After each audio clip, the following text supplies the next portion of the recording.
नमस्कार। बोधिवार्ता सत्संग में आप सभी का स्वागत है। आज की सत्संग परीक्षा से शुरू करेंगे, जो वंदना की परीक्षा है। तो मैं वंदना से जानना चाहता हूँ कि आप उपस्थित हैं। प्रणाम गुरुदेव जी, मैं उपस्थित हूँ। तो आपको कुछ प्रश्न मिलेंगे और परीक्षा में पास होने पे आप चरण 4 में पहुँच जाएंगे। उसके बाद हम बाकी के प्रश्नोत्तर लेंगे। ये आपके प्रश्न हैं, ध्यान से पढ़िए, आराम से उत्तर दीजिए। प्रणाम गुरुदेव, गुरुक्षेत्र को प्रणाम, सभी साधकों को प्रणाम। मैं अपने प्रश्नों के उत्तर प्रारंभ करती हूँ। पहला प्रश्न है, ज्ञान मार्गी के लिए कौन सी वेशभूषा, भोजन या व्यवहार निर्धारित किए गए हैं? जी, ज्ञान मार्ग में वेशभूषा, भोजन एवं व्यवहार के लिए कोई भी मानदंड निश्चित नहीं किए गए हैं। ज्ञान मार्ग में साधक स्वतंत्र होता है। वो अपनी इच्छा से कोई भी वेशभूषा, भोजन एवं व्यवहार का चुनाव कर सकता है। दूसरा प्रश्न है, अनुभव के बिना ज्ञान क्यों नहीं हो सकता है? जी, अनुभव अर्थात परिवर्तन। हमारी इंद्रियां जो अनुभव होंगे, उन्हीं से हमें ज्ञान प्राप्त होगा। तीसरा प्रश्न है, सत्य के मानदंड ऐच्छिक होने पर भी परम सत्य कैसे जाना जाता है? सत्य, ज्ञान मार्ग में सत्य एवं असत्य के मानदंड ऐच्छिक होते हैं।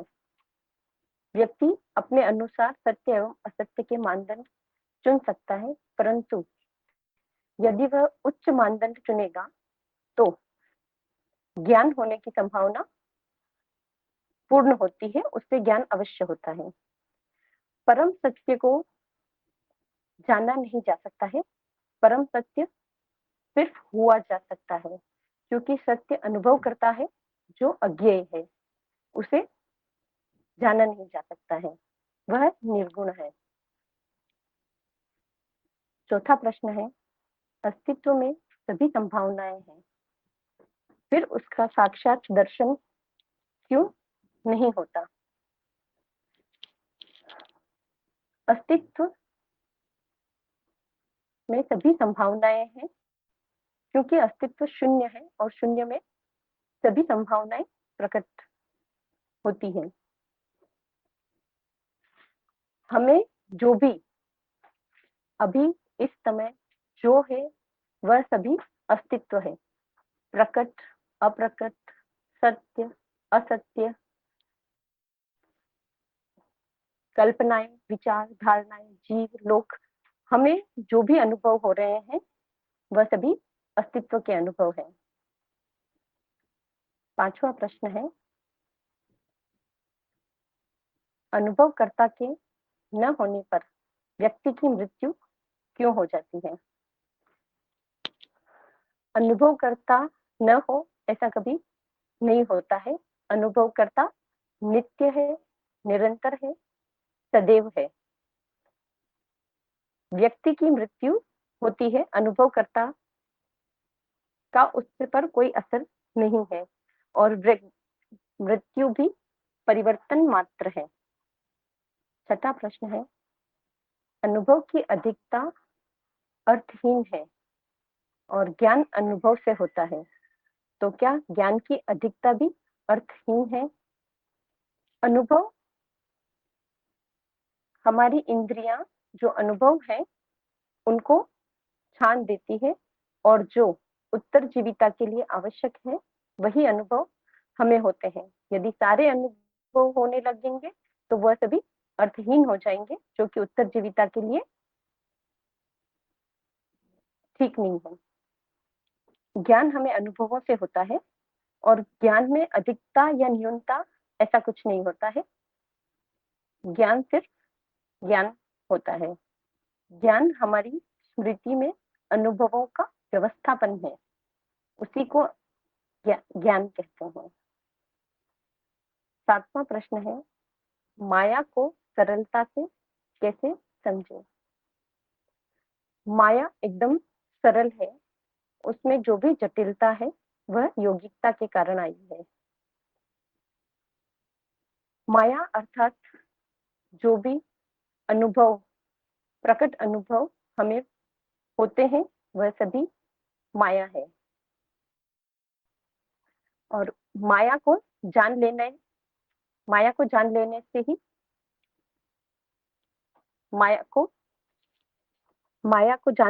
ही माया से मुक्ति मिलती है। 8वां प्रश्न है, चित्त की कौन सी परतें हटाने से वह शुद्ध हो जाता है? चित्त एक पराभौतिक पारमांसिक संरचना है, वह पूर्ण है, उसमें रचना और विनाश होता रहता है, वह पहले से ही शुद्ध है। रचना और विनाश उसकी प्रक्रिया है जो सदैव चलती रहती है। 9वां प्रश्न है, नाद की रचना कैसे होती है? नाद की रचना नहीं होती है। नाद अर्थात दो द्वैत परिवर्तन, दो अवस्थाओं में सबसे सरलतम परिवर्तन को नाद कहा गया है। नाद से सभी अनुभवों की रचना होती है, नाद की रचना नहीं होती है। हमें नाद का अनुभव होता है।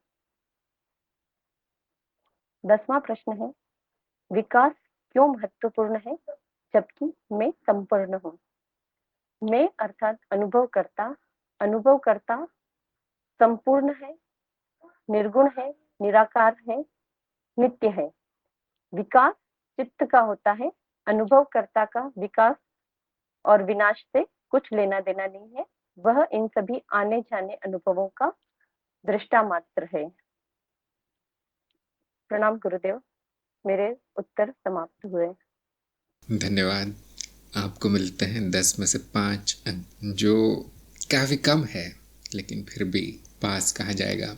तो आप चरण 4 में तो पहुंच गए हैं, लेकिन मेरा यही सुझाव है, जैसा कि हमेशा होता है, कि एक और बार सारे पाठ देख लीजिए, थोड़ा सा आत्मसात करने का प्रयास कीजिए ज्ञान को। ज्ञान मार्ग अगर आपने चुन लिया है अब, तो इसी को जीवन लक्ष्य बना लेना है, इसी में रम जाना है। फिर ये प्रश्न वगैरह वगैरह साधना खेल की तरह होगा, आनंददायी अनुभव हो जाएगा, बस इतना संघर्ष नहीं करना पड़ेगा।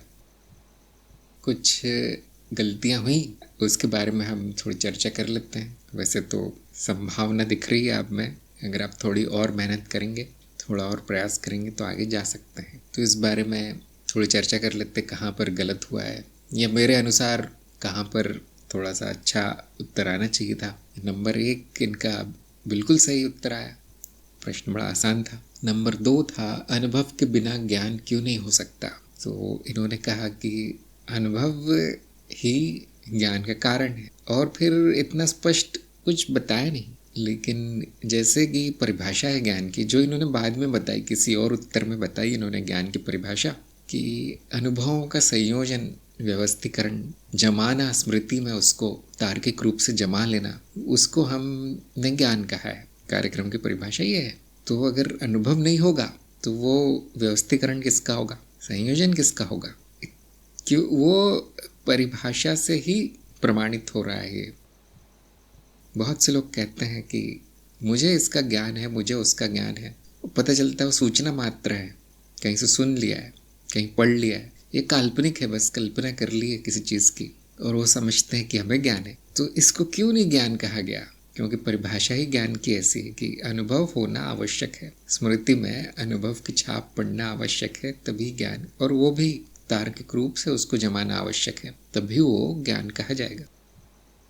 जैसे एक उदाहरण है कि आसमान में जो बादल आते हैं, जो कपास के ढेर की तरह दिखते हैं, वो अनुभव है। लेकिन कोई व्यक्ति कहे कि आसमान में कपास है, तो अब उसे ज्ञान नहीं कहा जाएगा। तो अनुभव भी आवश्यक है, लेकिन तार्किक होना भी आवश्यक है। यहाँ आसमान में कोई चीज़ है, कपास की तरह दिखती है, कपास के ढेर की तरह, लेकिन वो कपास नहीं है।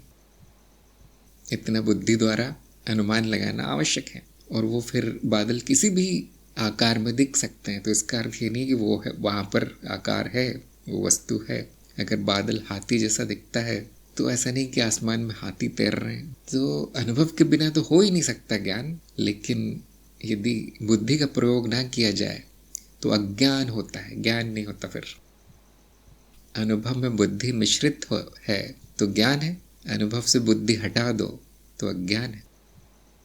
तो मेरे हिसाब से ये पूर्ण उत्तर इस प्रकार आता तो अच्छा होता।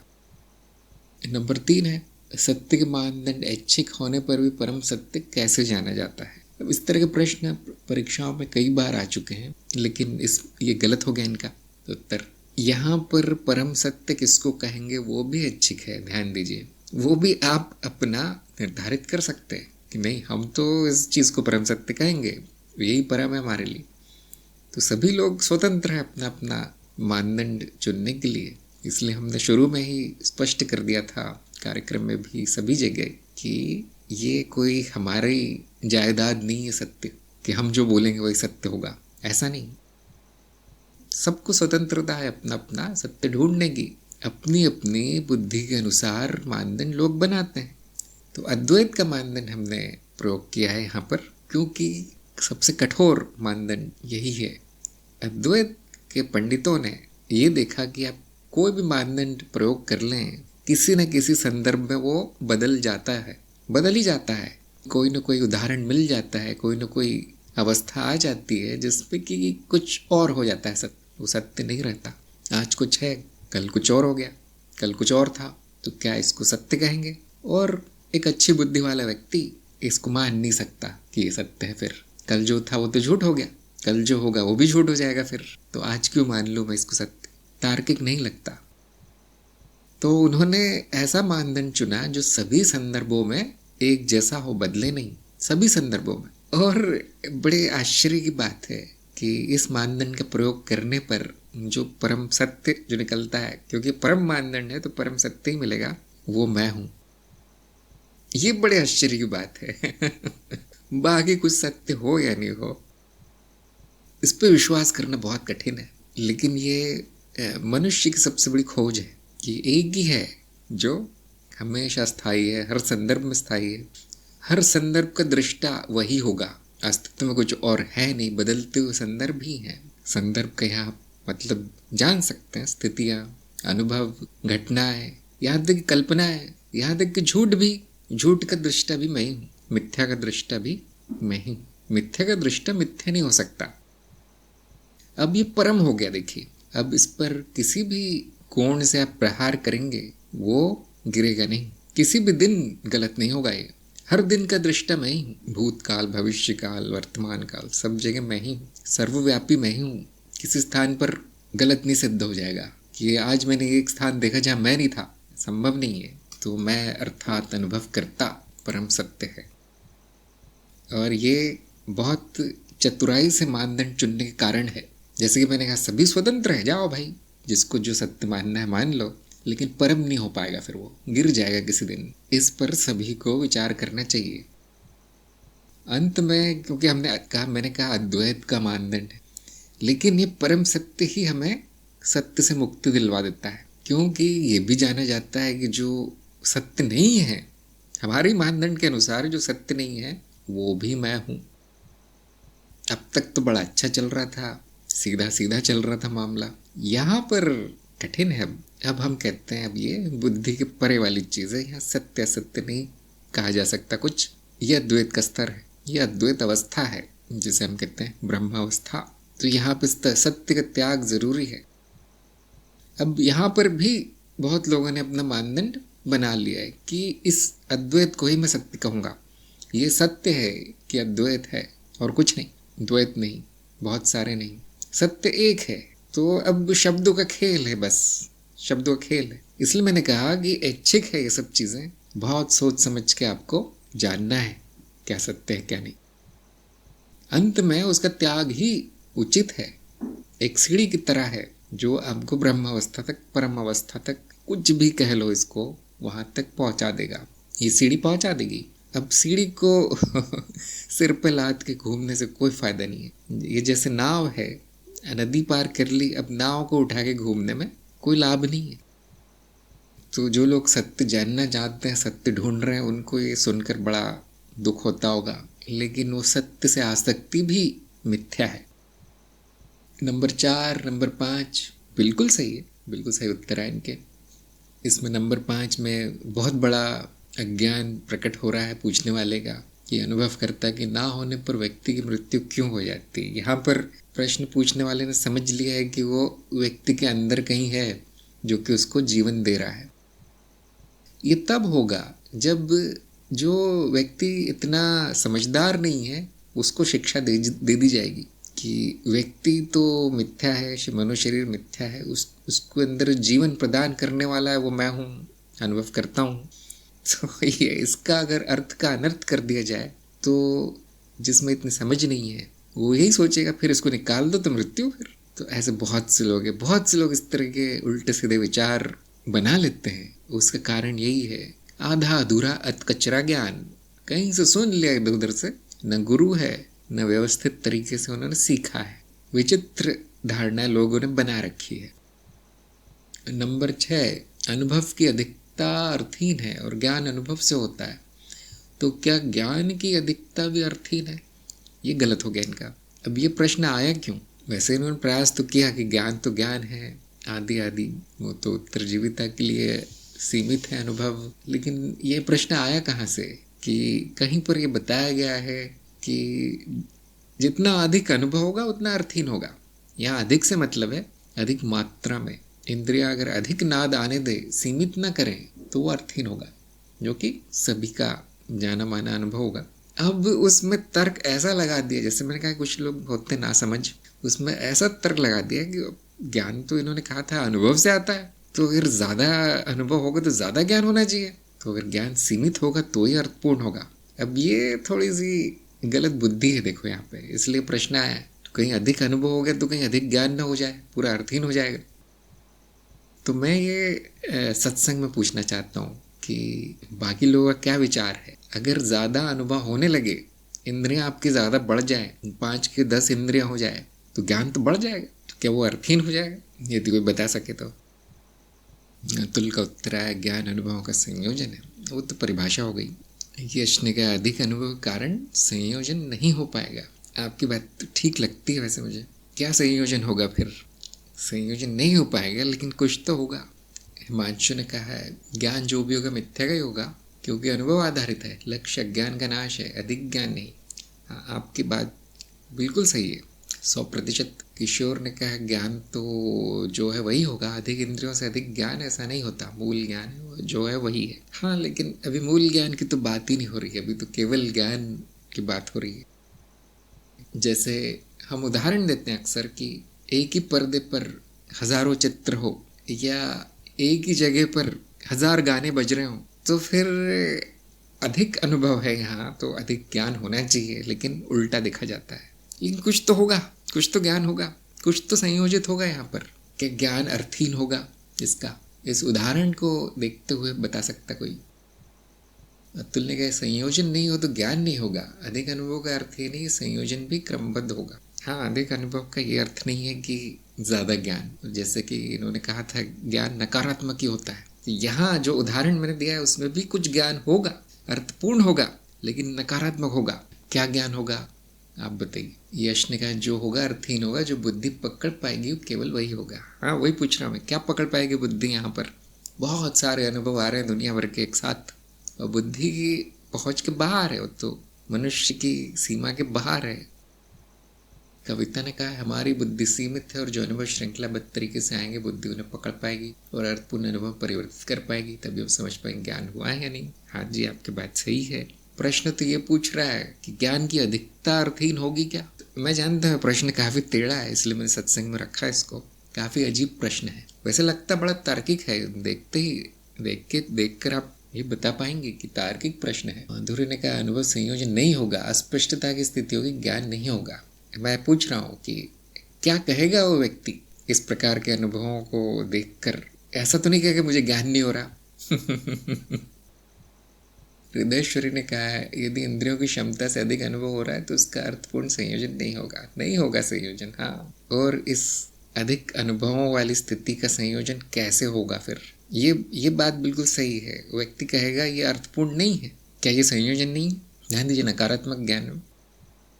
स्वयं दीप्ता ने कहा शोर का अनुभव होगा। हाँ, ये एक तरह का ज्ञान है कि 1000 गाने बज रहे हैं। अब ये बात बिल्कुल सही है, जैसा कि सब लोगों ने कहा है कि वो गाने के रूप में नहीं जाना जाएगा।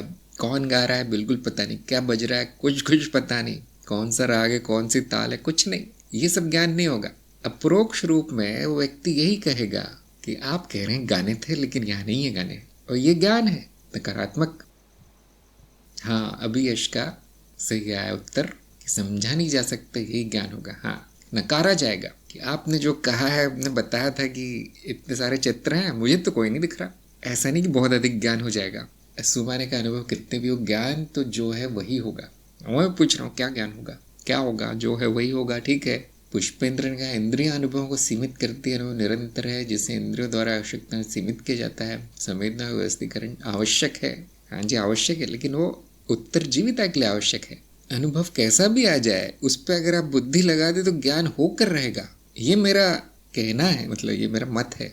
हो सकता कोई कुछ और इसका उत्तर दे। विनय ने कहा अधिक ज्ञान अर्थहीन होगा, जैसे एआई मॉडल अर्थहीन उत्तर देते हैं कभी कभी। हाँ जी, ज़्यादा उसमें भर दिया गया इसलिए वो कहीं से भी उठाकर कुछ भी उत्तर दे देते हैं। लेकिन इस प्रश्न में ये चीज़ नहीं पूछी गई है जो आप बात कर रहे हो जानकारी के बारे में, कि जितनी अधिक जानकारी होगी बुद्धि उस जानकारी में भटकती रहेगी, कुछ भी उठा के उत्तर दे देगी। लेकिन ये बात नहीं कर रहे हैं हम अभी यहाँ पर इंद्रियों की सीमितता, अर्थहीनता और ज्ञान की बात विषय है। अतुल्य ज्ञान मार्ग में अज्ञान का नाश होता है और फिर अज्ञेयता है। हाँ वो ठीक है, ज्ञान मार्ग में अज्ञान का नाश होता है। फिर इस प्रश्न का उत्तर क्या आएगा, यहाँ पे कौन से अज्ञान का नाश हुआ आपके अनुसार? एक साथ बहुत सारे अनुभव हैं, मात्रा उनकी बहुत ज़्यादा है, ध्यान दीजिए इस पर। मैं ये नहीं, एक साथ बहुत सारे अनुभवों का अर्थ ये नहीं है कि एक साल पहले एक हुआ, फिर अगले दिन और हुआ, फिर 6 महीने पहले और हुआ, फिर ऐसे 100-200 अनुभव हो गए। वो नहीं बात कर रहे हम बात कर रहे हैं भी अप्रोक्ष, सामने इतनी मात्रा में है सब कुछ कि कुछ भी संयोजन नहीं हो पा रहा, बुद्धि नहीं पकड़ पा रही। जैसे मैं एक और उदाहरण देता हूँ कि आपने कुछ वीडियो देखे होंगे, जैसे संगीत वाले वीडियो होते हैं, एक एक सेकंड में एक एक चित्र बदलता है उसमें, और बड़ा अर्थहीन लगता है वो, क्योंकि कुछ कहानी भी नहीं है उन चित्रों के पीछे। कभी पहाड़ है, कभी सूरज है, कभी पक्षी है, कभी ऐसे एक एक सेकंड में इतनी जल्दी बदलता है वो कि हम बस देखते रहते हैं ये सब क्या हो रहा है। जब वो ख़त्म होता है वीडियो, कुछ भी नहीं जाना गया। क्या देखा तुमने? बहुत सारे चित्र में पता नहीं क्या बता रहे थे वो। लेकिन आप 3 घंटे की पिक्चर देख लें जिसमें कि क्रम से आ रहे हैं, उनका अर्थ है एक के बाद एक घटनाओं का, भले वहाँ पर भी चित्र बहुत है। देखिए, एक सेकंड में 24 चित्र देख रहे हैं आप जब सिनेमा देख रहे हैं, तो अभी बहुत सारा अनुभव है, लेकिन फिर भी क्योंकि क्रम में है, इतनी जल्दी बदल नहीं जाता, तो उससे ज्ञान होता है, समझ में आता है, अर्थपूर्ण होता है। ये एक और उदाहरण था। तो पहले मामले में यही कहेगा व्यक्ति, हाँ कुछ था, लेकिन वो क्या कहना चाह रहे हैं पता नहीं। ये ज्ञान है, इतना ही ज्ञान होगा। रवि ने कहा ज्ञान ये केवल तभी खोजा जाता है जब हमारे पास अज्ञान हो। अब अज्ञान मिटाए, एक इंद्री से भी हो सकता है, 1000 से भी नहीं हो सकता। अनुभवों को कैसे बुद्धि देख रही है इस पर निर्भर करता है। एक बार ज्ञान हो गया तो सारे अनुभव मिथ्या ही हैं। हाँ, वो बात भी है, अनुभव मिथ्या है, लेकिन अभी वो प्रश्न में मिथ्या सत्य के बारे में नहीं पूछा गया है। लेकिन आपने जो कहा है कि एक इंद्री से भी हो सकता है, हाँ एक इंद्री भी काफ़ी है। पुनीत ने कहा अर्थपूर्ण ज्ञान होने के लिए अनुभव का व्यवस्थीकरण आवश्यक है। अधिकता होने पर अर्थहीन लगेगा, जिस सारे गाने एक साथ बजने पर अनुभव ओम जैसा लगता है। बुद्धि हटाने पर एकता का अनुभव भी होता है। बड़ी रोचक बात आपने बताई। हाँ, ओम से मिलता जुलता होगा, लेकिन उससे भी ज़्यादा आवृत्तियाँ होंगी उसमें, क्योंकि ओम तो हमारे मनुष्य के गले से जो निकल सकता है उतना सीमित है। अनीता ने कहा कुछ चमत्कार होता हुआ लगेगा। बिल्कुल नहीं, ऐसा कुछ नहीं लगेगा। देखिए, अर्थहीन हो रहा है अनुभव तो बुद्धि उसको चमत्कार कह देगी। हाँ कुछ हो रहा है, मुझे समझ में नहीं आ रहा। जो समझ में ना आए क्यों हो रहा है, कैसे हो रहा है, उसको बुद्धि चमत्कार ही कहती है। यश ने कहा ज्ञान दीक्षा कार्यक्रम माया वाली वीडियो में चलचित्र है, वो भी समझ के परे है। इतना ही समझ में आता है, कुछ समझ में नहीं आया। कोई बात नहीं, वो चलचित्र इसीलिए डाला गया है कि यही बताने के लिए माया को समझने का प्रयत्न मत करो, नहीं समझ पाओगे। अजय ने कहा अनुभव की अधिकता फिर अर्थहीन हो जाएगी और उसके चित्त में संयोजन अर्थहीन होगा। इससे ज्ञान भी होगा, किंतु ज्ञान अर्थहीन नहीं होगा। अज्ञान मार्ग पर नकारात्मक ज्ञान ही होता है, तो ज्ञान तो होता नहीं, मात्र अज्ञान का नाश होता है। हाँ, इनकी बात मुझे बहुत अच्छी लगी अजय की, कि इन्होंने बड़ा स्पष्ट कह दिया है कि ज्ञान अर्थहीन नहीं होगा, ध्यान दीजिए, अगर ज्ञान ही अर्थहीन हो गया तो उसको ज्ञान नहीं कहेंगे। फिर बुद्धि यही कहेगी कि अब जो आप कह रहे हैं कि यहाँ चित्र है, चमत्कार है, गाने हैं, संगीत है, वो सब गलत है, मेरा अनुभव कुछ और है, ये ज्ञान होगा। और ये बड़ा अर्थपूर्ण है ज्ञान कि हाँ सच में ऐसा है। आपने वो आवाज़ कैसे भी पैदा की हो, वो चित्र कैसे भी बनाया हो, ठीक है किया होगा आपने, लेकिन मेरा अनुभव ये कहता है कि ये सब अर्थहीन है, ये ज्ञान है। तो ज्ञान अगर अर्थहीन हो जाए, चाहे अधिक हो चाहे कम, तो उसको अज्ञान कहेंगे, ज्ञान नहीं। तो जैसे कि किसी ने बताया भी था, रवि ने, कि बुद्धि का क्या उपयोग किया जा रहा है उस पर निर्भर है कि क्या ज्ञान होगा। सभी लोगों को मनन करना चाहिए इस पर, बुद्धि पर निर्भर है कि वो क्या, उसका क्या अर्थ निकाल देती है। अगर 100 गाने एक साथ बज रहे हैं और बुद्धि कहती है हाँ 100 गाने हैं यहाँ पर, आपने जो बोला बिल्कुल सही है, तो ये हो गई कल्पना, बुद्धि का प्रयोग नहीं हुआ, प्रोक्ष अनुभव पर नहीं लगी वो बुद्धि, मान लिया गया है। जिसने भी वो शोर पैदा किया है उसकी बात मान ली गई है। अब उन गानों की जगह आप सच में कुछ शोर बजा दें, वहाँ पे शोर मचा दीजिए बस कुछ, उसी व्यक्ति को बुलाइए कि उस दिन आपने देखा ना कि ऐसा होता है, अब आज क्या है, तो वो कहेगा हाँ हम 100 गाने बजा रहे हैं आज आज आज भी आप। क्यों? वो पुराना ही चल रहा है उसके मन में, पुराना ज्ञान बचा है। अब शोर का जो वीडियो है जो भी चल रहा है, वो बनाने वाला व्यक्ति हंसेगा कि नहीं आज 100 गाने नहीं है, आज सचमुच का शोर है। तो इसीलिए अप्रोक्ष अनुभव पर बुद्धि का प्रयोग आवश्यक है। वो अनुभव छोटा है, बड़ा है, अधिक है, कम है, कोई फर्क नहीं पड़ता। ये बात महत्वपूर्ण है, सबको पता होनी चाहिए। हम इतने का है बताया नहीं जा सकता क्या हो रहा है। मुझे लगता है मैं 2-3 संदेश छूट गए मेरे से, क्योंकि बहुत लोगों ने अपनी बात बोली है, लेकिन हाँ सबका प्रयास बड़ा अच्छा रहा। तो हम आगे चलते हैं प्रश्नोत्तर पे। नंबर 7 था, माया को सरलता से कैसे समझें। ये भी गलत हो गया। और वंदना ने कहा कि माया सरल है, अपनी यौगिकता के कारण जटिल हो जाती है। इस बात से बहुत लोग समर्थन नहीं करेंगे, इस बात का मतभेद हो जाएंगे यहाँ पे, क्योंकि वो केवल मॉडल है जो कह रहा है कि माया ऐसी है, सरल नाद से शुरू होती है, फिर धीरे धीरे उसको बनाया जा सकता है। ये मॉडल है, केवल एक वैज्ञानिक विधि है, लेकिन माया सरल नहीं है, ये सभी का अनुभव होगा।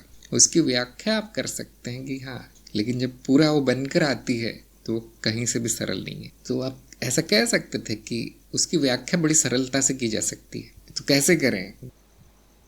वैसे इनका उत्तर अच्छा था कि यौगिकता और ये सब देखा जाता है, लेकिन प्रश्न वो नहीं पूछ रहा था। प्रश्न ये पूछ रहा था कि अगर आपको इसको समझना है तो क्या करना पड़ेगा, बिना प्रयास के कैसे समझेंगे। मॉडल की बात अभी तक हुई नहीं थी यहाँ पर, तो वो नाद का मॉडल बना के समझना इसको, वो सरल नहीं है, वो बड़ा काम है। तो माया को सरलता समझने का बड़ा अच्छा तरीका है कि बस देख लीजिए वो क्या है, अवलोकन इसको हम कहते हैं। बैठिए, क्योंकि आपके सामने है वो, अब देखिए अप्रोक्ष अनुभव क्या करता है। ये सबसे सरल तरीका है, और ऐसे ही कार्यक्रम में ऐसे ही शुरुआत की गई माया के अध्ययन की। सबसे पहला यही दिखेगा कि सब कुछ बदल रहा है, बुद्धि कहेगी असत्य है, ठीक है। फिर आप देखेंगे कि दोहरा भी रहा है। फिर आप देखेंगे जैसे जंगल में जाएंगे तो बड़ी जटिल रचना है जंगल, लेकिन आप एक पेड़ को देख लेंगे तो हाँ बहुत सारे पेड़ वैसे ही रहते हैं, एक जड़ होती है, तना होता है, शाखाएं होती, पत्ते होते हैं, करोड़ों पत्ते हैं, लेकिन एक पत्ते को देख लेंगे हाँ ऐसा होता है, बाकी सब वैसे ही हैं। तो दोहराव, जैसे इन्होंने कहा यौगिकता, दोहराव के कारण जटिल लगती। और आप देखेंगे वो चक्र में बदल रही। फिर आप देखेंगे द्वैत है, अच्छा बुरा सब कुछ है। आप देखेंगे शून्य है, तत्व नहीं मिलेगा, उसका पदार्थ नहीं मिलेगा, आदि आदि। ये आप बस घर बैठकर खिड़की के बाहर देखते हुए जान सकते हैं इतना। और ये भी बहुत बड़ी उपलब्धि है अगर आपने इस तरह से अवलोकन से ज्ञान ले लिया कि माया कैसी है। और ये बताया भी गया है, करीब 5-10 महत्वपूर्ण बातें सिर्फ देख कर बताई जा सकती माया को, उसके बारे में। और भी बहुत चीज़ें बताई जा सकती कि इंद्रियों पर निर्भरता है, जैसी इंद्रिय होगी वैसा तन्मात्राओं के रूप में अनुभव प्रकट होगा। चित्त पर निर्भरता है, स्मृति पर है, स्मृति में क्या भरा हुआ है, ज्ञान अज्ञान, उस पर भी निर्भर है, जो अवलोकन में हमने छोड़ दिया था, क्योंकि वो सरलता वाली चीज़ अब वहाँ नहीं रही। तो सरलता से कैसे समझें, देख लीजिए बस। अपनी बुद्धि को शुद्ध करके अपने सारे मान्यताओं को हटा के बाजू में रख के सामने बैठकर देख लीजिए क्या दिखता है आपको, और पेंसिल पेन लेके लिख लीजिए बिंदु क्या क्या हो रहा है सामने। इसको हम कहते हैं सरल अवलोकन। विज्ञान में बहुत किया जाता है कि वो सीधे फॉर्मूला और वो उपकरण लेके और ये सब लेके नहीं आ जाता वैज्ञानिक, पहले देख लेता है क्या हो रहा है यहाँ, अब अप्रोक्ष अनुभव क्या कह रहा है बिना किसी मान्यताओं के। बहुत ज़रूरी है, क्योंकि आपने नाद बोल दिया, अगर आपने चित्त बोल दिया, आपने ऐसा वैसा बोल दिया तो मान्यता आ गई। फिर इसमें ये आपने ये भी बोल दिया कि बड़ी सुंदर है माया, मान्यता आ गई। सारी जितनी मान्यताओं को आप हटा सकते हैं उतना हटा के केवल देखना है, जैसा है वैसा देखना है अप्रोक्ष अनुभव को। इसे हम कहते हैं शुद्ध बुद्धि, शुद्ध चित्त। जो जैसा है वैसा देख लेना तो ज्ञान होता है। अधिकतर लोगों में मान्यताओं का शोर चलता है, उनके मन में भावनाएं चलती हैं तरह तरह की। अरे अच्छा नहीं है, मुझे क्यों दिखा रहे हो, मेरे किसी काम का नहीं है, कितने पैसे मिलेंगे देखने के ये सब चलता है उनके मन में, इसलिए उनको कभी ज्ञान नहीं होता। शुद्ध बुद्धि वो है जिसने सारी मान्यताओं का त्याग कर दिया। अब जो सत्य है छूटेगा नहीं आपसे, अब पकड़ाई में आएगा, अब वो बादल छट जाएंगे, वो धूल साफ हो जाएगी अशुद्धियाँ बुद्धि की, और आप साफ देख पाएंगे। इसे हम कहते हैं ज्ञान चक्षु, इसे हम कहते हैं ज्ञानी की दृष्टि शुद्ध है एकदम। जैसे आपकी खिड़की का कांच अगर गंदा हो तो बाहर क्या है वो दिख नहीं पाएगा, पेड़ हिलेगा तो आपको लगेगा कोई है बाहर, डर जाएंगे। और साफ कर दिया आपने, धो दिया उसको पानी से, तो अब कुछ भी नहीं है जो बीच में आ रहा है दृश्य के और आपके, दृश्य और दृष्टा के कुछ भी नहीं है बीच में जो आ रहा है। अब वो दृष्टि सही होगी, अब वो माया भी है तो कोई परेशानी नहीं होगी आपको। परेशानी क्यों है? क्योंकि अज्ञान उस माया को भी विकृत बना देता है, जो जैसा है वैसा नहीं दिखता है, पहले से ही माया है, ऊपर से और उसमें विकृति आ गई है। कभी कभी हम कहते हैं चित्त निर्मित है, तो उसके बहुत गहरा अर्थ है कि न केवल वो चित्त का ही अनुभव है, जैसे उस दिन बात हो रही थी, सब कुछ चित्त ही है, लेकिन चित्त में क्या भरा है वो भी उसको प्रभावित करता है दृश्य को। जैसे अक्सर मैं बहुत बार ये उदाहरण दिया है कि एक शाकाहारी व्यक्ति को मांस दिख जाए तो उसकी प्रतिक्रिया कुछ और होगी, देख नहीं पाएगा, वो ज़्यादा खड़ा नहीं हो पाएगा वहाँ। मांसाहारी व्यक्ति को मांस दिख जाए तो उसके मुंह से पानी आ जाएगा, भूख लग जाएगी उसको। दृश्य तो एक ही है, प्रतिक्रिया अलग अलग क्यों है? इस तरह का प्रमाण आपको बताएगा कि चित्त निर्मित का क्या अर्थ होता है। न केवल अनुभव चित्त है, चित्त निर्मित है, चित्त द्वारा विकृत किया जा रहा है। विकार, उसको देख के घृणा करना भी विकार है, और उसको देख के मुंह में पानी आना भी विकार है। क्यों? उत्तरजीविता के कारण हो रहा है वो। मेरा ऐसा अनुमान है कि लाख में से एक व्यक्ति ही वो विकार हटा पाता है, जो जैसा है वैसा देख पाता है, बाकी सब अज्ञान के शिकार हैं। यहाँ तक कि जिसको ज्ञान हुआ है उसको व्यवहारिकता में वही करना पड़ता है जो चित्त कह रहा है। अब इसके बहुत से उदाहरण हो सकते हैं, आप लोग अपने जीवन में ढूंढ सकते हैं। माया को स्वीकार करना पड़ता है, लेकिन फिर अज्ञानी और ज्ञानी में एक ही फर्क है यहाँ पर कि अज्ञानी अभी भी विकार को सत्य समझ रहा है, लेकिन ज्ञानी जानता है कि ये मेरे चित्त द्वारा प्रक्षेपित है। माया का अर्थ है प्रक्षेपण, और फिर जो जरूरी है वो कर लेता है। ये ज्ञानी और अज्ञानी में फर्क है। पूरी तरह जानते हुए कि ये प्रक्षेपण है, मुझे ठीक है यही व्यवहार करना है, यहाँ पर मनुष्य होने के नाते मनुष्य जैसा ही व्यवहार करना है मशीन नहीं बन जाना है, पत्थर नहीं बन जाना है। वहाँ पर वो जो उसके जो संस्कार है, संस्कार अर्थात स्मृति में जो छपा है, उसके अनुसार व्यवहार हो जाता है, उसके अनुसार कर्म हो जाता है। उसको कोई फर्क नहीं पड़ता कि हाँ ये भी मिथ्या ही, जो ये मनुष्य शरीर कर रहा है वो भी मिथ्या ही है, वो ठीक वही कर रहा है जो उसको करना चाहिए। अब आप देख सकते हैं कि अज्ञान की गहराई कितनी है मनुष्य में। कितने लोग ये बात समझते हैं? बहुत कम। जो इस यहाँ तक पहुँच गया वो इस अज्ञान के सागर के ऊपर आ गया, वो तैर रहा है, अब वो कभी जाएगा नहीं नीचे, और इसलिए यहाँ से छुट्टी हो जाएगी उसकी। क्योंकि मनुष्य का जीवन भी, जो जन्म भी जो मनुष्य का हुआ है, वो किसी अज्ञान के कारण हुआ है, किसी एक प्रकार का प्रक्षेपण है ये बुद्धि पर, तो इसलिए ज्ञानी मुक्त हो जाता है। और बाकियों क्या होगा, वो जो 1 लाख की जो बात कर रहा था मैं, कोई नहीं जानता क्या होगा वो माया के खिलौने है, वो माया जो चाहेगी वो होगा। जो माया के परे है वही समझ पाएगा ये क्या हो रहा है, वो फिर मुक्त हो गया माया से। वो जाएगी नहीं कहीं, खेल तो चलता रहेगा, लेकिन अब स्पष्ट दिखेगा क्या हो रहा है। तो सभी लोगों को अवलोकन का प्रयोग करना चाहिए, देखना चाहिए मेरी बुद्धि पे क्या पर्दे पड़े हैं। सच बात है, पर्दे ही कहना चाहिए उसे, काला पर्दा। पूरा नहीं दिख पाता, सत्य नहीं दिख पाता हमें। कितना भी आप उसको साफ कर लें, आप देखें कुछ न कुछ माया रह ही जाती है। और परम ज्ञानी भी जो होगा उसको पूरी तरह से विश्वास नहीं होगा मैंने हर चीज वैसी की वैसी देख ली है। इसलिए माया पे भरोसा नहीं होता, सत्य पे भरोसा होता है कि हाँ सत्य देख लिया मैंने, उस पर कोई शंका नहीं होगी कभी, क्योंकि वो होना है बस, उस पर अवलोकन की आवश्यकता नहीं। वहां पे बुद्धि का त्याग है कि बुद्धि को कितना भी शुद्ध कर ले उसमें थोड़ा सा तो खरोंच तो रही जाती है, लेकिन बुद्धि को त्याग दे तो फिर सत्य सामने है, फिर सत्य ही सत्य है सब। क्यों? ध्यान दीजिए, बुद्धि भी माया का ही एक गठन है, रचना है, माया के द्वारा ही निर्मित है। शुद्ध कर करके भी हमें विश्वास नहीं होगा कि पूरी शुद्ध हो गई है, यानी तो ये बात अक्सर बताई नहीं जाती, क्योंकि साधक हैं आप लोग आपके मन में शंका डालना ठीक नहीं होगा, आपकी प्रगति रुक जाएगी। तो जितना हो सकता है उतना तो शुद्ध कर लेना चाहिए सभी को। तो देखिए प्रश्न बड़ा सरल था, उसमें से कितनी बड़ी चीजें निकल के आती है। स्वयं दीप्ता ने कहा है ज्ञानी अपना रोल बहुत बेहतरीन तरीके से कर लेता है। हाँ, अब ये जो ज्ञानी करते हैं वो आम जनता की समझ में नहीं आता, क्योंकि वो अपनी अशुद्ध बुद्धि से कर रहे हैं जो कर रहे हैं, इसलिए उनको लगता है ये व्यक्ति थोड़ा अलग है, पागल है थोड़ा।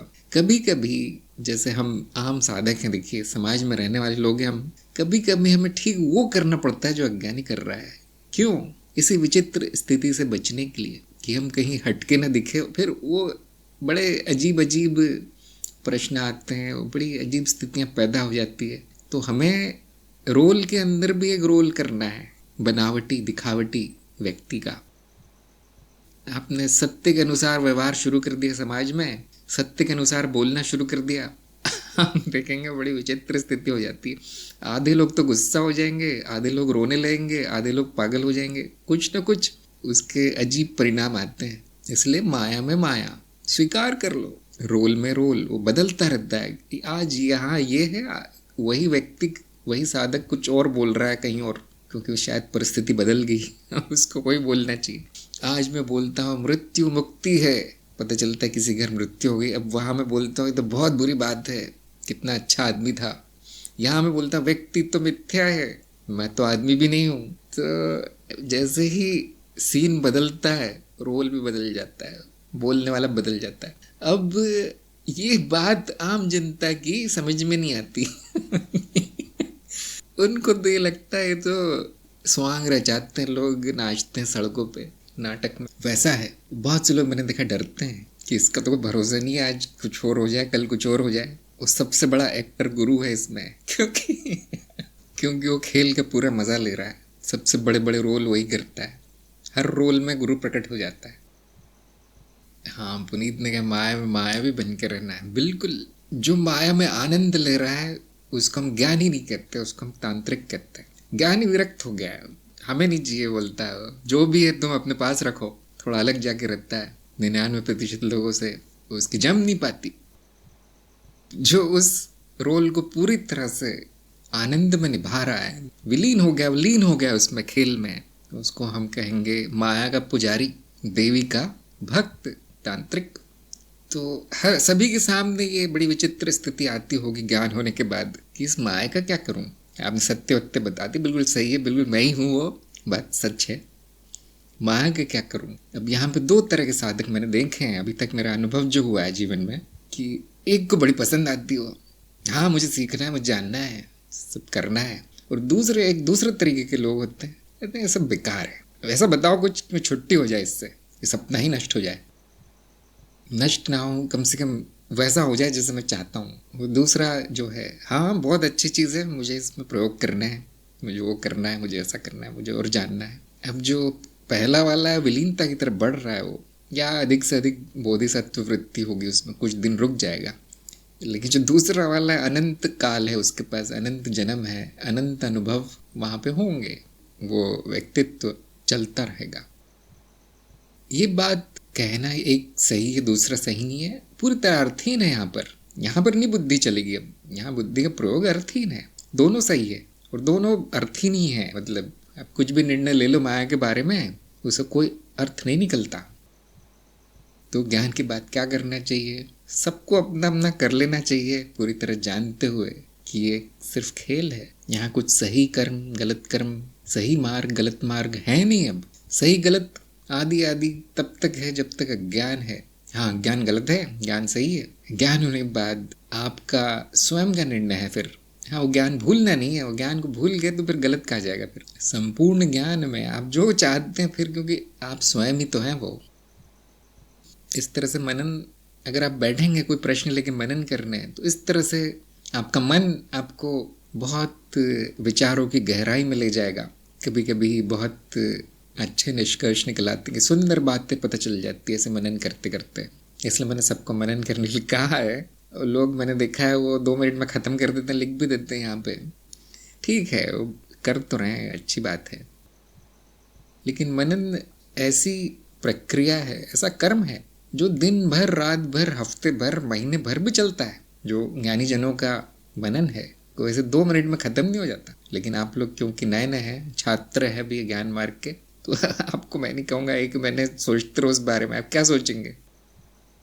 मनन में गहराई तब आती है जब आप उसे खोदते जाओ, एक के बाद एक उससे बातें, ज्ञान का प्रकाश फूटता रहता है एक ही प्रश्न से। अब आप लोग समझ गए होंगे ये दार्शनिक लोग बड़ी बड़ी ऐसी किताबें क्यों लिख देते हैं, कैसे लिख देते हैं। वो इतनी बड़ी बड़ी 1000 पेज की किताब लिख दी किसी ने, कैसे संभव है? आप कहेंगे मेरे से तो 2 लाइन नहीं लिखी जाती। मनन की शक्ति छोड़ते नहीं है उस विषय को। कभी कभी संपूर्ण जीवन ही मनन हो जाता है उनका। इसलिए मैंने ये तरीके बताए हैं। और ये भी कहा है कि आप लिखते जाएंगे अगर, तो आप देखेंगे कि वो आते जा रहा है, और अधिक प्रेरणा आती जा रही है, और अधिक वाक्य आते जा रहे हैं, और शब्द आते जा रहे हैं। कभी कभी उल्टा सीधा कुछ होगा, जैसे अज्ञान है तो कुछ उल्टा सीधा ही आएगा। लेकिन बुद्धि जान सकती कि जो मनन हुआ है उसमें कितना सत्य है। लिखना एक तरीका है, बोलना एक और तरीका है। भले कोई सुने नहीं उसको, कोई देखे नहीं आपका वीडियो, फिर भी मनन शुरू कर देना है माइक लेके। आज ये विषय है, आज मैं उस पर बोलना चाहता हूँ, बोलना चाहती हूँ, जो भी, कहीं से शुरू कर देना है। और आप देखेंगे 15-20 मिनट अगर आपने कुछ उस पर विचार किया है। मनन, ये बोलने का अर्थ ये नहीं कि आप कुछ भी बोलते जाएं, पुराना स्मृति में जो भरा है वो बोल दें। यहाँ पर मनन प्रकट रूप में हो रहा है, वाणी के रूप में हो रहा है, बोलकर हो रहा है। तो ये विचार है एक तरह का, लेकिन वो प्रकट है। लिखना भी एक तरह का विचार है, वो भी प्रकट है लेखन के रूप। तो आप देखेंगे उसमें आपको कुछ खजाना मिलेगा, हीरे मोती मिलेंगे ज्ञान के उस मनन में। ये मैंने क्या सोच लिया, कभी कभी ऐसा भी आएगा मन में, ये सब तो बेकार है। तो अगर ऐसा हो रहा है तो बुद्धि में काफ़ी अशुद्धियाँ हैं। वो जो लिखा है, आपने रिकॉर्ड किया है, वो सुनने के बाद आप स्वयं ही कहेंगे ये सब क्या था, अर्थहीन था। तो मतलब आपको अपनी अशुद्धि दिख पड़ेगी फिर। इसलिए मनन बहुत शक्तिशाली साधना है। मनन की विधि में आपने एक बिंदु देखा होगा नीचे कि आखिरी में आपको बैठ जाना है और हर प्रकार का विचार आने देना है। काल्पनिक हो, झूठ हो, विचित्र हो, कहानी हो, सब आने देना है। किसी ने पूछा नहीं वैसे आज तक लेकिन सोचा तो होगा कि ये गुरुजी ने क्यों लिख दिया, इसका क्या काम है। ये आपकी रचनात्मकता को बढ़ाने के लिए, क्योंकि आप एक ही विषय पर पड़े रहेंगे तो बुद्धि जो है अकड़ जाती थोड़ी सी। अब उसको नाचने भी देना है, थोड़ा सा घूमने देना है, उड़ने देना है, और उसमें से भी आप देखेंगे तो कुछ न कुछ अच्छा निकल आता है। अब ये कविता की उड़ान है, कुछ कविताएं निकल आएंगी, कुछ कहानियाँ निकल आएंगी, कुछ हंसी मजाक के वाक्य निकल आएंगे। तो इसको भी मनन का ही भाग बना दिया गया है। नंबर 8 था चित्त की कौन सी परतें हटाने से वो शुद्ध हो जाता है। इसमें इनको आधे अंक मिले। शायद इन्होंने ऐसा बोला था, मुझे शायद सुनाई नहीं दिया कुछ नेटवर्क के कारण, लेकिन उन्होंने शायद बोला था कि चित्त शुद्ध ही है, इतना मुझे समझ में आया। कुछ और भी बोला था जिसके आधे अंक मिल गए। लेकिन जवाब बड़ा सरल है इसका उत्तर कि परतें हटाने से शुद्धि नहीं होती, वो नष्ट हो जाएगा। परतें हटा दी, कोई भी परत आप हटा दीजिए, वो रचना नष्ट हो जाती, परती रचना। अशुद्धि का क्या अर्थ है यहाँ पर? अशुद्धि का अर्थ है कि परत कुछ सही कार्य नहीं कर रही, कुछ खराबी है उसमें, बस इतना है अशुद्धि का अर्थ। जैसे उसको करना चाहिए प्राकृतिक रूप से वैसा नहीं हो रहा, या तो बहुत ज़्यादा हो रहा है, या तो कुछ भी नहीं हो रहा है, या तो कुछ उल्टा हो रहा है, इसे हम कहते हैं अशुद्धि। तो वो पूरी परत हटा देंगे तो हाँ ठीक है, अशुद्धि तो हट गई, लेकिन वो फिर जीव नहीं रहा, वो रचना नहीं रही, नष्ट हो गई। तो वैसे ही एक जगह किसी ने कार्टून बनाया था कि गरीबी कैसे हटाई जाए, गरीबी को हटा दो गरीबी हट जाएगी, लेकिन वो उपाय नहीं है। तो ऐसे ही चित्त की परतें हटा देना, नष्ट कर देना, उनको उपाय नहीं, उनको शुद्ध कर देना है। शुद्धिकरण की अलग विधियां हैं। तो इस प्रश्न में ये अज्ञान था कि शायद हटा दे, वो परत ही अशुद्ध है, उसको हटा ही दो, खत्म कर दो, लेकिन ऐसा नहीं। हाँ, शायद उनकी बात थोड़ी सही थी कि पहले से ही शुद्ध है, उसमें विकार आ जाते हैं, अशुद्ध हो जाता है वो चित्त, किसी भी परत में विकार आ सकता है। अब वो क्यों आता है? प्रकृति ने तो उसको शुद्ध ही बनाया था, अज्ञान के कारण आता है विकार, अज्ञान के कारण। तो इसीलिए ज्ञान से शुद्धि तुरंत हो जाती है, हमें कुछ नहीं करना पड़ता। जैसे शरीर की परत का हम उदाहरण लें तो बीमार है, ये हो जाता है, उसमें वो हो जाता है, ऐसा हो जाता है। शायद भोजन अच्छा नहीं है उस व्यक्ति का। क्यों अच्छा नहीं है? अज्ञान है कि ये भोजन मेरे लिए ठीक नहीं है, ये अज्ञान है। देखा देखी कहीं खा रहा है, ये स्वाद है इसलिए खा रहा है। जैसे ही उसका अज्ञान एक दिन दूर होगा, या उसकी बुद्धि स्वयं की कहेगी, कोई और बताएगा उसको कि देखिए आपके परेशानी के कारण ये जो आप खाते रहते हैं उल्टा सीधा, वो खाना है, शुद्ध भोजन कीजिए, पौष्टिक भोजन, कम खाइए जैसे ही अज्ञान नष्ट हो गया, आप देखेंगे शरीर सही हो गया, सारे रोग ठीक हो गए।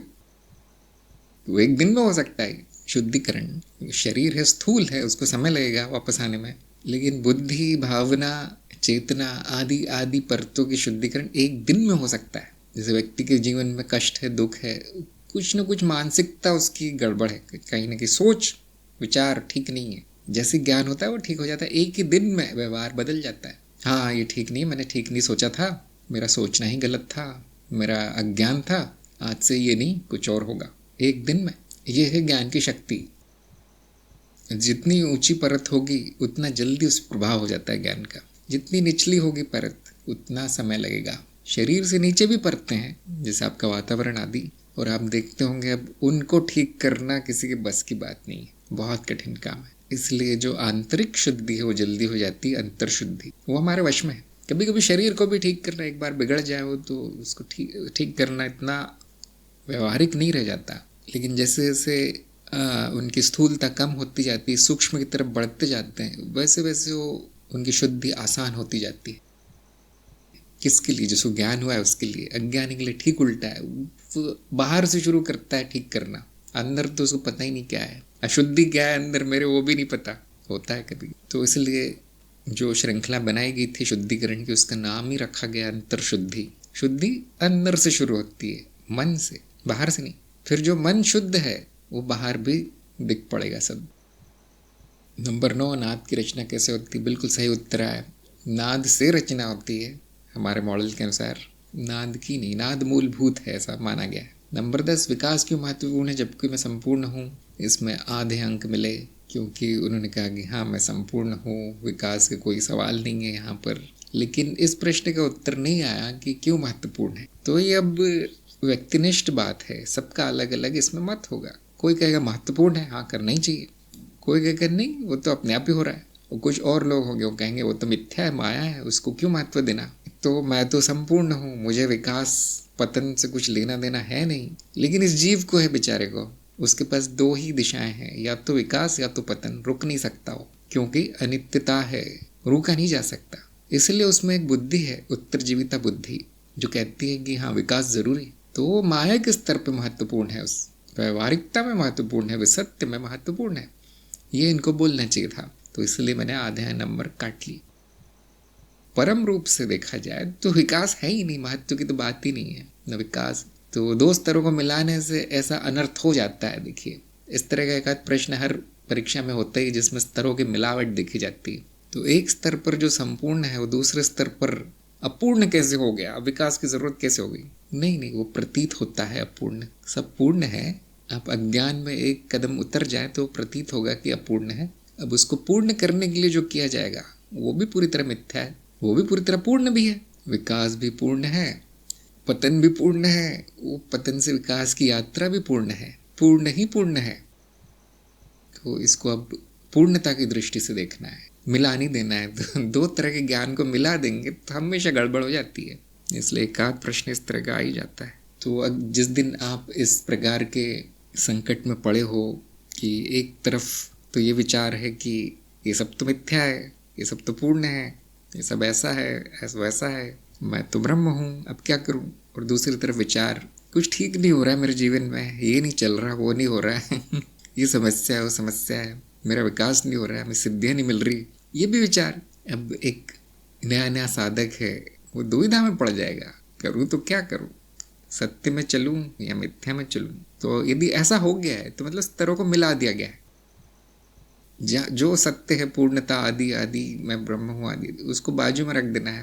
व्यवहारिकता जो कहती है उस जीव को वो कर लेना है, जो व्यवहारिक है वो कर लेना है, पूरी तरह जानते हो कि सत्य क्या है। मैं इसको इस प्रकार से कहता हूँ, हो सकता है कोई और व्यक्ति, कोई और गुरु, कोई और ग्रंथ किसी और तरीके से कहे, तो अज्ञान भी पूर्ण है। और जो अज्ञान के कारण जो कर्म हो रहे हैं, करने में कोई बुराई नहीं है। वहाँ पे सबको अपनी अपनी बुद्धि का प्रयोग करना है, क्योंकि अब सत्य जानने के बाद गुरु भी नहीं बोलेगा यही करो, गुरु यही पूछेगा आपकी इच्छा क्या है, आप में इच्छा क्या है, अस्तित्व ने इस जीव में क्या इच्छा डाली है, अब उसको सही दिशा देके होना ही है, वो तो कर्म होना ही है। समयहीनता कहती इच्छा है तो उसका प्रभाव भी होगा, कारण है तो प्रभाव भी होगा, वो हो चुका होगा सब कुछ।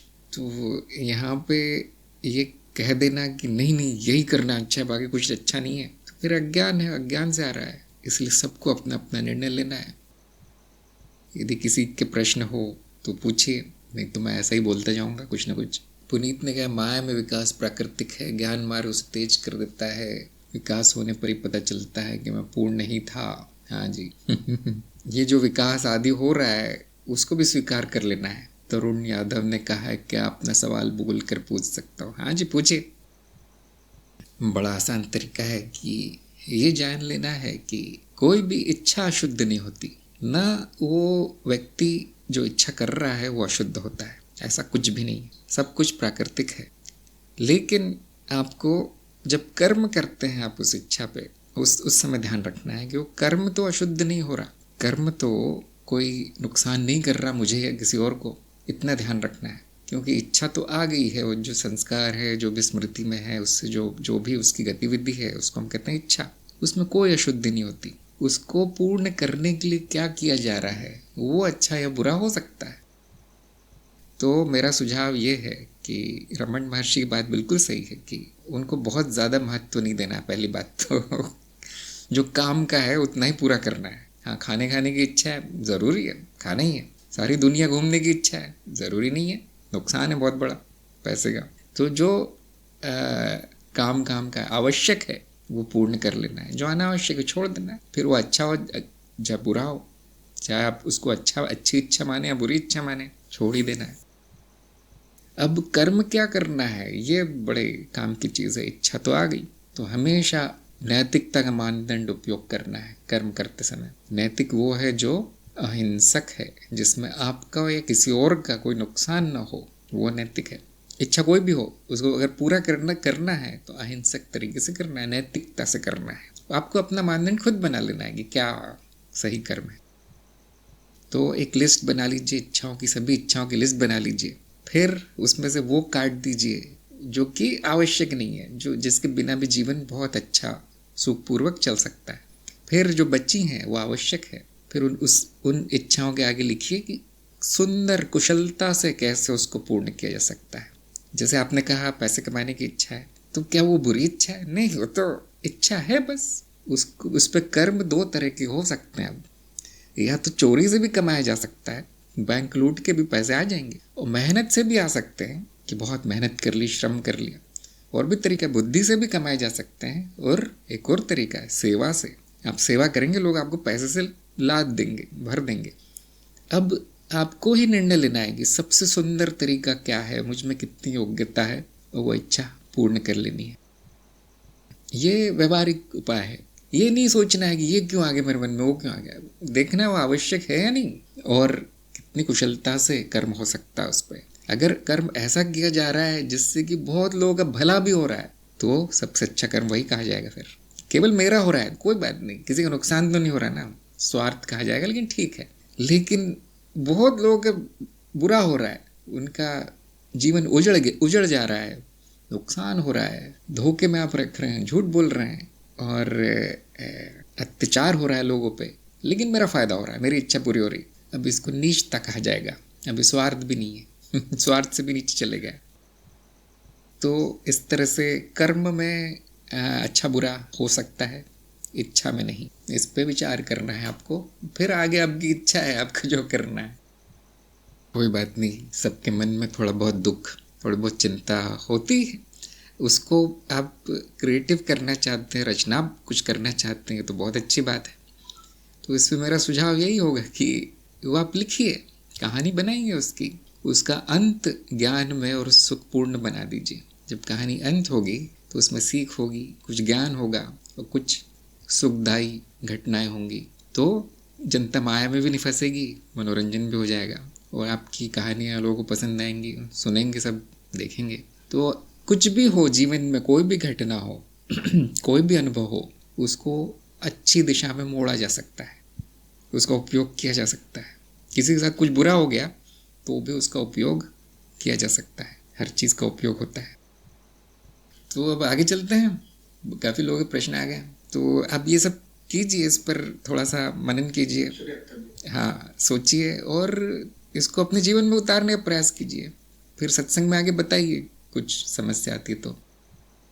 कमल ने कहा है, जब से समझ में आया कि सब पूर्ण है, अपने आप हो रहा है, तब से सही गलत की भेद बुद्धि कर्तव्य शिथिल हो गए। जब मैं कुछ कर नहीं सकता, अनैतिक कर्म हुआ तो ठीक है, चित्त विकास के लिए, और नैतिक कर्म भी सही है, स्वीकार हुआ कर्ता के भाव से हर पल आनंद रहता है। क्या ये सही है या मन की आड़ में खेल खेल रहा है? मार्गदर्शन करें। हाँ सही है, पूर्णता की दृष्टि से सही है। और ये खेल है या नहीं, खेल ही है, सब कुछ खेल ही है, ये भी सही है। अब व्यवहारिकता की दृष्टि से देखना चाहिए, व्यवहारिकता में क्या सही है। सही गलत व्यवहारिकता में होता है, पूर्णता में नहीं तो ये विचार कि सब कुछ पूर्ण ही है अपनी जगह पर ठीक है। अब ये भी विचार आना चाहिए साथ में कि क्या ये व्यवहारिक है, व्यवहार में क्या करना उचित है, और फिर बिना सोचे आनंद में वही करना है। अब खेल को इस तरह से खेलना है कि वो व्यवहारिकता में काम आए। अगला प्रश्न है इनका, आपने कहा है ज्ञान होने के बाद जो आवश्यक हो करना है, लेकिन ज्ञान तो यही होता है कि आवश्यक नहीं, कुछ नहीं है। व्यवहारिकता में कुछ कर्म आवश्यक हो सकते हैं, लेकिन ज्ञानी के लिए तो अर्थहीन है। जैसे कि मैंने कहा कि शरीर त्याग और ये सब अपने आप ही हो जाएगा, वो करने की ज़रूरत नहीं पड़ेगी, प्रगति अपने आप ही हो जाएगी, विकास हो जाएगा, वो सब नहीं करना पड़ेगा, वो भी अनावश्यक ही लगेगा। तो जैसे कि मैंने कहा, रोल सबको निभा लेना है, क्योंकि प्रारब्ध मिला हुआ है, मनुष्य रूप मिला हुआ है, वो कुछ करने के लिए मिला है, उतना करके समाप्त कर देना है। और ये भी सही है, ज्ञानी की दृष्टि से ये भी सही है। लेकिन मन में ऐसा आता है कि मुझे कुछ भी नहीं करना है, कुछ भी आवश्यक नहीं है, तो सही है। अब आपको बैठकर उसका परिणाम देखना है, परिणाम क्या आ रहा है मेरे इस कर्म का। क्योंकि ये निर्णय लेना कि मुझे कुछ नहीं करना, ये भी कर्म है कि आज मैं कुछ नहीं करूँगा क्योंकि सब कुछ अनावश्यक, लेकिन ये भी कर्म ही हो गया, ये कर्महीनता नहीं हुई, ये भी कर्म हो गया। अब उसका भी परिणाम आएगा कि मान लीजिए खाना खाना आवश्यक है, लेकिन ज्ञान तो कहता है नहीं तो मिथ्या है। अब आप बिना खाए बैठे 1 दिन 2 दिन, अब ये भी देखना परिणाम क्या आता है। अगर वो बुद्धि स्वीकार करती परिणाम तो हाँ, फिर तो अनावश्यक ही था। बुद्धि कहती कुछ गलत हो रहा है यहाँ पर, सही नहीं हो रहा, तब वो सही कर्म कर देना है। तो जब भी इस तरह की दुविधा आएगी क्या ये आवश्यक है, ज्ञान के अनुसार तो सब कुछ अनावश्यक है, व्यवहारिकता में कौन सी चीज़ आवश्यक है, तो आप उसको त्याग कर देख सकते हैं कि परिणाम क्या आता है। अगर आपकी इच्छा के अनुसार नहीं आया परिणाम तो फिर आवश्यक था, वो करना ही था। मैं इतना ही बता सकता हूँ अपने अनुभव से, करीब करीब 90% कर्म अनावश्यक ही होते हैं व्यक्ति के लिए। आवश्यकता बहुत छोटी सी है व्यक्ति की, मनुष्य की, उतना करना ज़रूरी है। फिर ज्ञान कुछ भी कहे, उतना करना ज़रूरी है। तो आप भी सूची बनाइए अपने कर्मों की, इच्छाओं की जो अनावश्यक लगे काट दीजिए, वो ज़रूरी नहीं है। जो कट ना पाए जीवन से वो अभी आवश्यक है, जीव करना ही है, वो अपने आप ही समाप्त होगा। अगर आप ये निर्णय लेते हैं मुझे आज ही करना है समाप्त, जीवन भी, शरीर भी, सब कुछ, तो वो भी कर्म हो जाएगा। देखिए, अब देखना है कि ये कर्म आवश्यक है क्या। मैंने निर्णय लिया है मुझे कुछ नहीं करना है, सही गलत भी नहीं सोचना है मुझे करते समय, क्या ये निर्णय आवश्यक है, ये भी सोचना है। रवि ने पूछा है, अगर इंद्री ना हो तो क्या अनुभव करता को सारे अनुभव एक साथ होंगे या फिर कोई अनुभव नहीं होगा? यही अनुभव होगा कि सब कुछ हो रहा है लेकिन कुछ अर्थपूर्ण नहीं है, इंद्री ना हो तो। जैसा कि आप जानते होंगे ये बात अब काल्पनिक है, ये प्रश्न भी काल्पनिक है कि ये ना हो तो कैसा होगा, और वो ना हो तो कैसा होगा, ऐसा हो तो कैसा होगा। इस तरह के प्रश्नों को हम कहते हैं काल्पनिक। मतलब आप एक स्थिति की कल्पना कर रहे हैं फिर उत्तर चाहते हैं, तो उत्तर भी थोड़ा काल्पनिक ही होगा। देखिए कि सारे अनुभव एक साथ होंगे और अर्थहीन होंगे, ये तार्किक उत्तर है। किंतु यथार्थ क्या है? देखिए सत्य क्या है कि ऐसा कभी नहीं होगा, ऐसा कभी नहीं होगा। अगर मेरी 4 आंखें हो, 2 आगे 2 पीछे, तो क्या होगा? ड्राइविंग बड़ी आसान हो जाएगी, है ना, पीछे का देखने की समस्या नहीं रहेगी। अब इस तरह के काल्पनिक उत्तर आ सकते हैं, लेकिन क्या ऐसा होगा? कभी नहीं। तो शुद्ध बुद्धि क्या है? जो कल्पना पे इतना नहीं कार्य करती जितना कि जो सामने है उस पे। सामने क्या है? सभी अनुभव इंद्रियों द्वारा सीमित हो रहे हैं, ये सत्य है, ये आपके सामने है। यहाँ पर कोई शंका नहीं आएगी, यहाँ पर कुछ इस तरह के विचार करने की आवश्यकता नहीं। कल्पना की उड़ान करनी, जैसे कि मैंने बताया मनन के में एक डाल दी गई है, एक चरण डाल दिया गया है कि हाँ चलने दो, उसको उड़ने दो। तो कभी कभी कुछ अच्छा भी मिल जाता है, उसमें से निष्कर्ष निकल आते हैं अच्छे। तो ऐसा किसी का अनुभव नहीं हुआ है कि इंद्री ना हो, ऐसा अनुभव किसी का नहीं है। अनुभव करता तो ज्ञान और अज्ञान के परे है, तो वो उसे कुछ पड़ी नहीं है कि ये होगा तो क्या होगा, वो होगा तो क्या होगा, वहाँ तो विचार भी नहीं। तो ये व्यक्ति को समस्या है ये कि इंद्रियां ना हो तो क्या होगा और हो तो, ये व्यक्ति को है। लेकिन ऐसा व्यक्ति संभव नहीं है जो बिना इंद्रियों के हो, ऐसी रचना संभव नहीं है। तो इतना ही कह सकते हैं कि शुद्ध नाद होगा, फिर संपूर्णता का नाद, जो कि मैं स्वयं हूँ, अनुभव ही अनुभव करता हो जाएगा। तो क्या अभी ऐसा नहीं है? अभी भी ऐसा ही है। तो अब वो कल्पना करना भी अर्थहीन हो गया। देखिए उसका कोई ज़्यादा उपयोग नहीं रहा, क्योंकि बिना इंद्रियों के भी वो एक ही है, अनुभव करता एक ही है, इंद्रियों के साथ भी एक ही है। थोड़ा सा अनुभव सीमित होने के कारण एक संभावना सी प्रकट हो गई है जीवन की। ऐसा लगता है कि एक जीवन है, सपना है, वो इंद्रिय भी मिथ्या है। संभावना और शून्यता एक है, इंद्रियों के साथ भी, इंद्रियों के बिना भी। अब कल्पना की आवश्यकता नहीं रहेगी।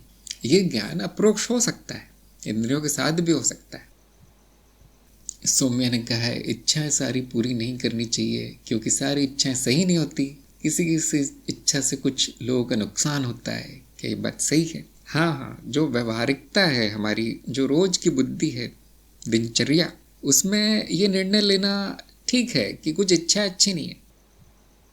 जैसे किसी से झगड़ा हो गया, अब जाके उसे घर जला दूं, ये इच्छा आती है। वो ठीक नहीं है, देखिए सही नहीं है, उस पर कर्म नहीं होना है। लेकिन जो मनोविज्ञान जानते हैं वो ये कहेंगे, ध्यान दीजिए, अब विज्ञान की बात हो रही है यहाँ पे, सत्य व्यक्ति नहीं है यहाँ पे कुछ।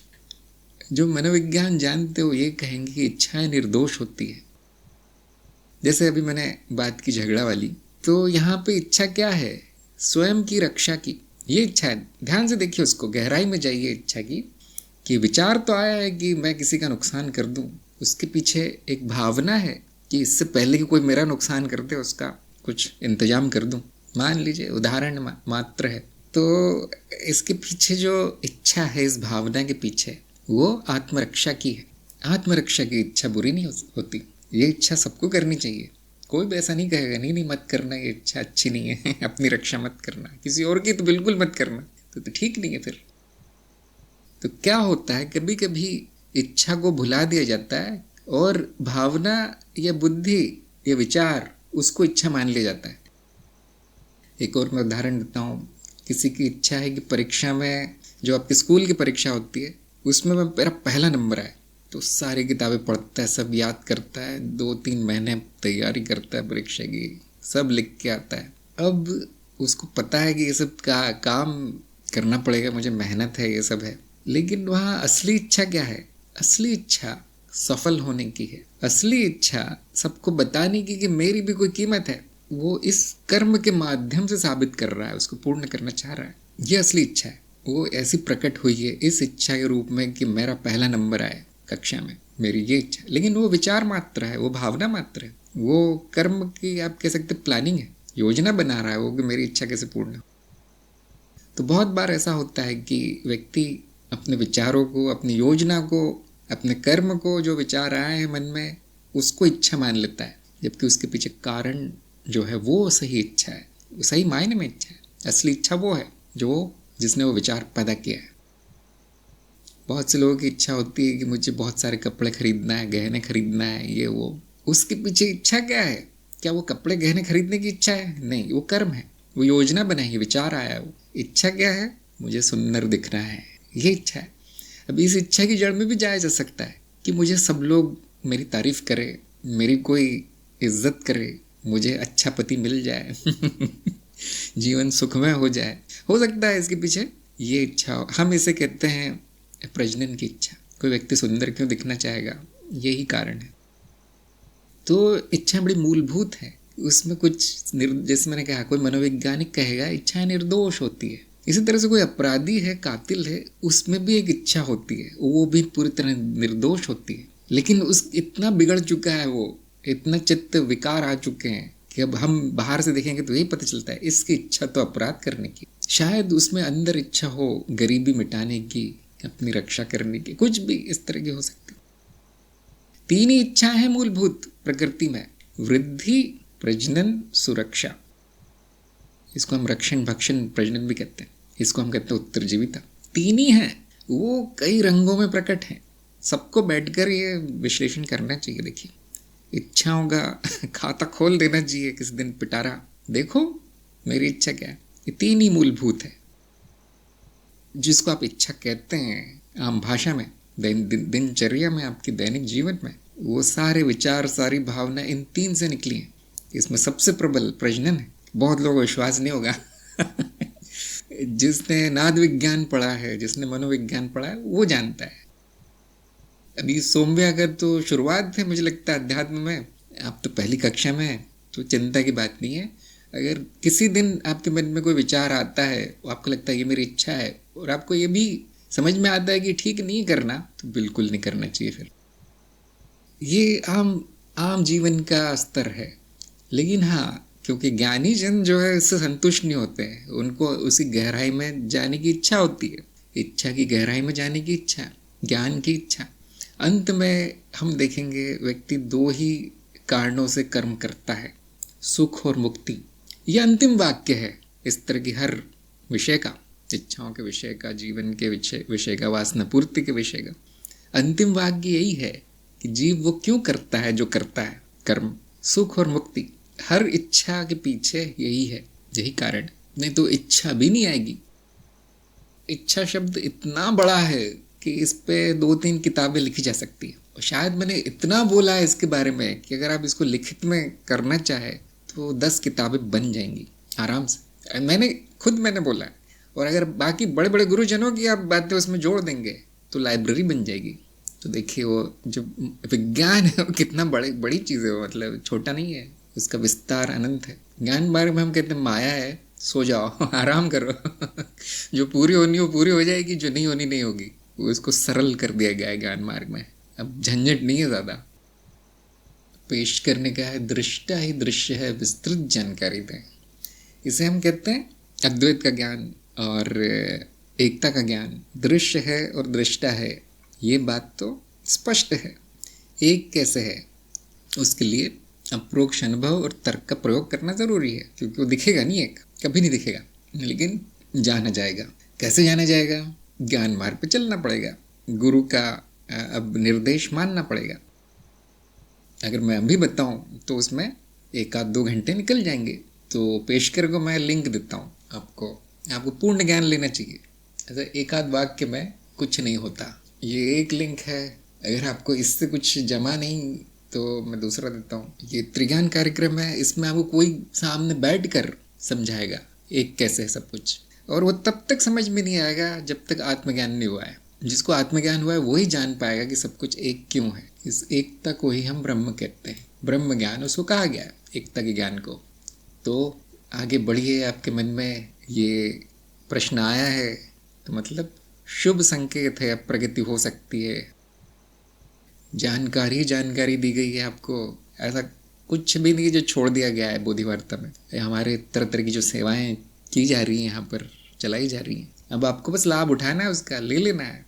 जो खाना परोसा गया है खा लेना है। सोमवेने का नाद का मतलब कोई साउंड है, जैसे सुना है, अनहद नहीं, इसका मतलब है कि जो मूल परिवर्तन जो अस्तित्व में देखने को मिलता है वो, तो आपको भी प्रयास करना चाहिए।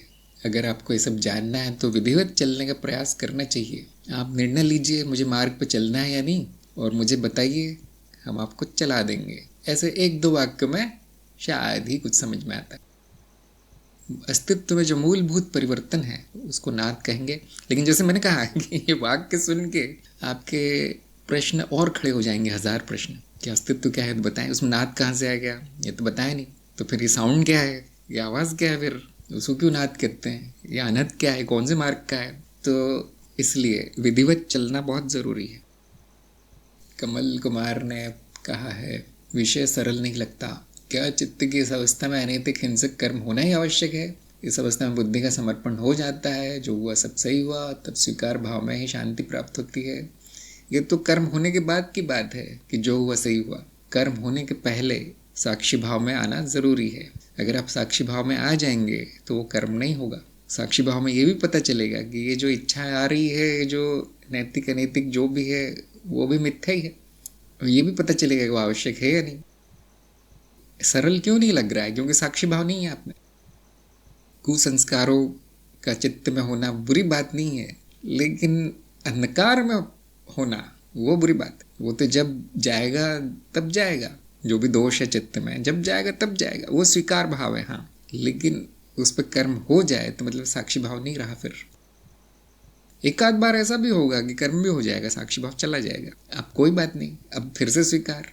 लेकिन बुद्धि का समर्पण का अर्थ ये नहीं कि आपको उससे सीखना नहीं है, उससे सीखना है। तो हो सकता है मेरी बातें थोड़ी सी गूढ़ लग रही हो इस समय, लेकिन इस पर थोड़ा विचार कीजिए, क्योंकि ऐसा ही लग रहा है कि आप जो ज्ञान है और व्यवहारिकता है उसको मिला रहे हैं, इसका मिश्रण हो रहा है। तो ज्ञान ज्ञान में है, माया में माया, और माया में वो होता है जो आवश्यक है, वो साक्षी भाव में हो तो ज्ञान का उपयोग है।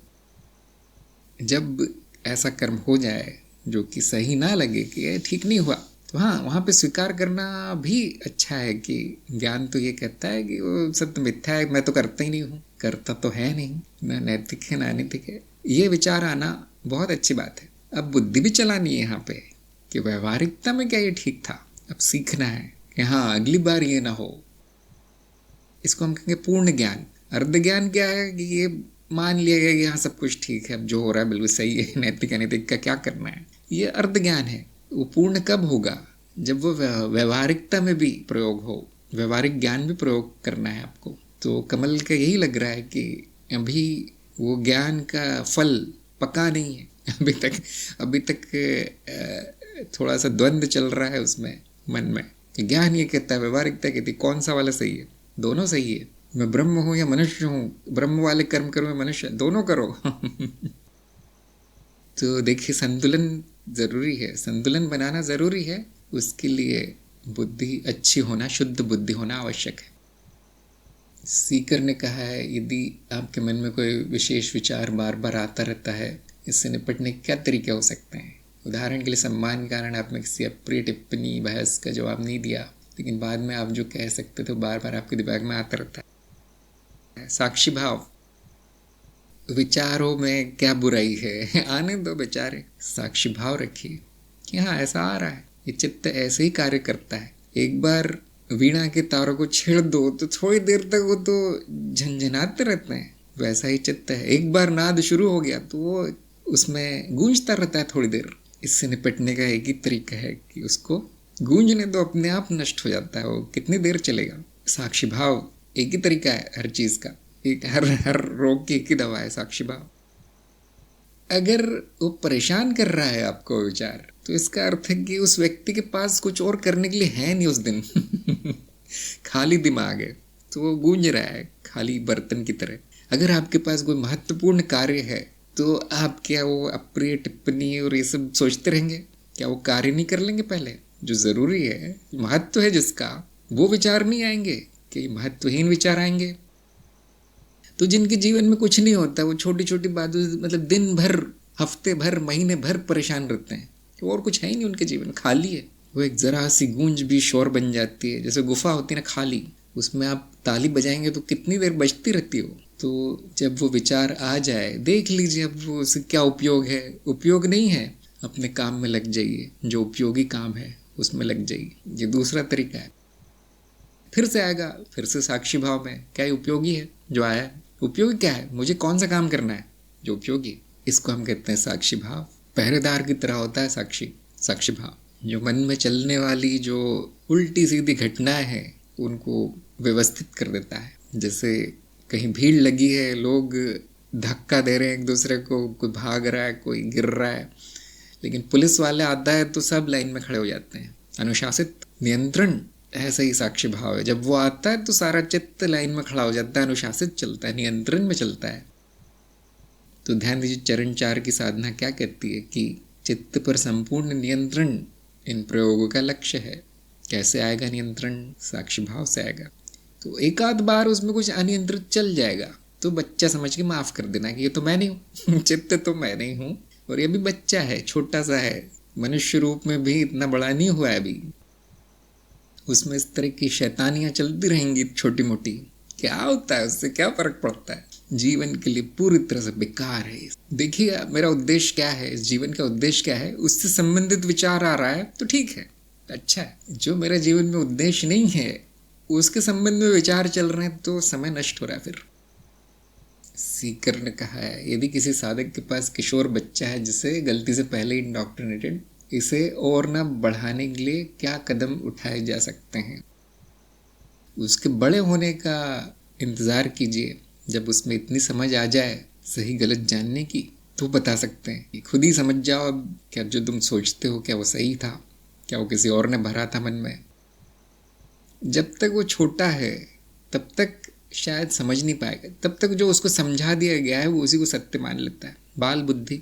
तो पहले तो जो गलत प्रभाव डाल रहे हैं उन लोगों से दूर हटा लेना, अगर आपको संभव है तो कर लेना चाहिए। गलत संगत में है, गलत परिवार में है, वहाँ से उसको हटा लेना और अब सही संस्कार डलवाना, क्योंकि वो जो गलत संस्कार पड़ा है उसकी जो उपाय है, उसकी जो काट है, सही संस्कार है होंगे।